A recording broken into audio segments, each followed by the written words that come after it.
Hi, this is Brian again, and as we wind down this part of Moodle MOOC 9, I just wanted to capture an overview of the work that Anita, Seb and myself have done on the virtues of teaching.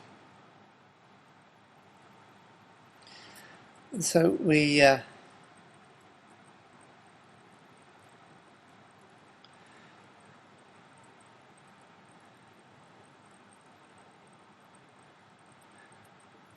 developed our syllabus,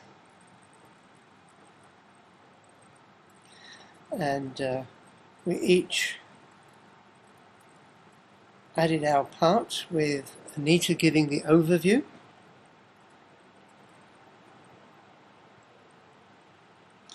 and myself adding objectives, and later course content and progress, giving learners an overview of what they needed to do to complete the course, and then to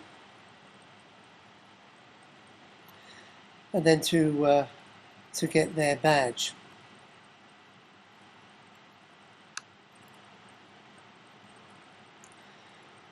So this works out section by section.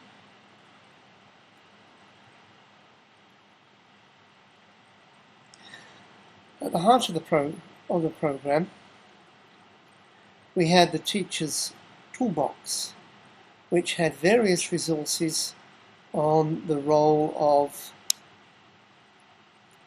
virtue in teaching, with the 12 classic virtues developed by Brother Agathon,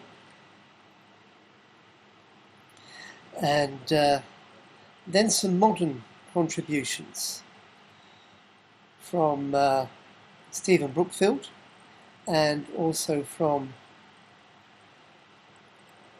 Parker C. Palmer later on.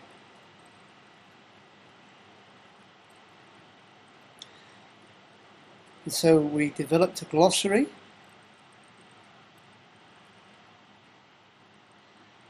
to give a simple overview of the different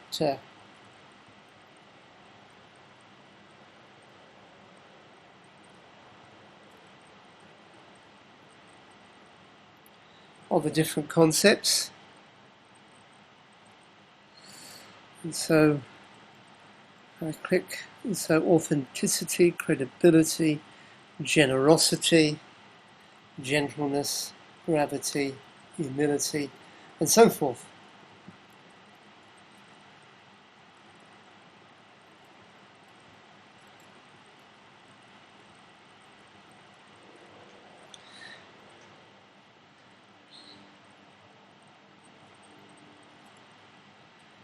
And then, in order to aid understanding,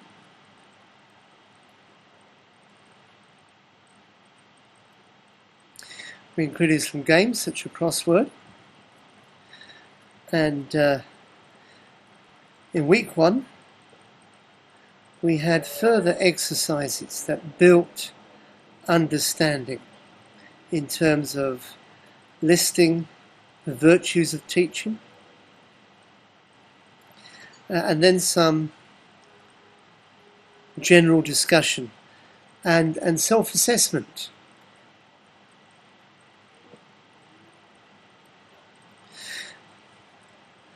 And then in the second week, this enabled me to build,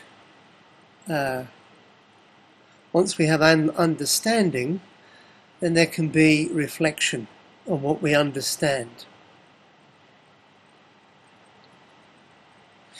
And so I built up 2 reflection exercises, one thinking about the virtues of our favourite teachers, and I had a short talk, and then a forum entry. And then the same thing, virtues in our practice. How do these 12 virtues work out in our practice? And I also added a link to Alistair McIntyre on the nature of a virtue. He's a leading philosopher he's a leading moral philosopher who's worked very closely on the revival of the idea of a virtue in the modern world. Then,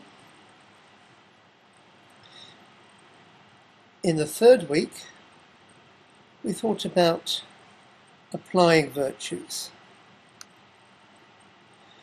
And so I developed, first of all, a questionnaire-based exercise on virtues and vices, which invited our students to look at the virtues and vices in the light of their extremes. One of deficiency, too little, and one of excess, too much. Now, it was hard to frame that as a quiz because you could argue that there's not necessarily any one right answer, but it would be the quality of the answers that we would look for. And then I followed that up with another online talk about finding the sweet mean of virtue in our own practice. And so I'd asked participants to share examples from their own practice about deficiency of a virtue, and then an excess, and then the sweet mean. And I gave some examples from my own practice to demonstrate this. And then as the final exercise, I asked participants to develop their living theory, by which they could articulate their own overall good of teaching, and then think about the practices, what were the virtues in their practice of teaching that would develop their overall good. I tried to design this a little differently from simply being a forum, and so that this would be an exercise in which students would submit their work, and then people would evaluate each other's work, as well as a final grade being given by the teaching team. And I also added a link to Jack Whitehead's website on the idea of living theory. And with something like this, it's hard to give a grade. How do you grade someone's moral practice? And so I felt that that it was most appropriate to assess, to give a pass on a pass-fail basis, and award the badge on that basis.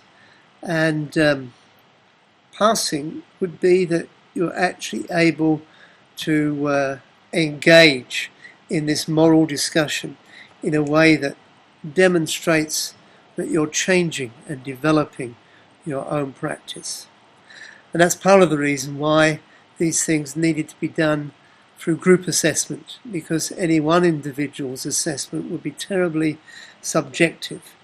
But when we're working as a group, we can gain some degree of detachment and broad judgment, which goes beyond individual subjectivity.